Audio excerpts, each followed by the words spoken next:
माझा संग्रह माझे पुस्तक या मालिकेत आज मी एक दुर्मिळ ग्रंथ घेऊन आलो आहे. या ग्रंथाचे नाव आहे धर्मशास्त्राचा इतिहास आणि याची पृष्ठसंख्या आहे 600.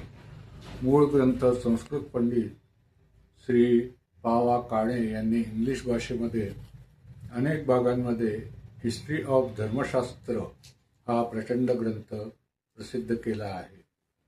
त्याचा संक्षिप्त अनुवाद श्री यशवंत आबाजी भट यांनी केलेला आहे. महाराष्ट्र राज्य साहित्य संस्कृती मंडळाने सदर ग्रंथ प्रकाशित केला असून माझ्याकडे 1980 सालची द्वितीय आवृत्ती आहे. सदर ग्रंथामध्ये 3 खंडात विभागला आहे. पहिल्या खंडात धर्मशास्त्रावरील ग्रंथ व ग्रंथकार, दुसऱ्या खंडात वर्णाश्रम धर्म, तर तिसऱ्या खंडात राजधर्म असे विषय आलेले आहेत.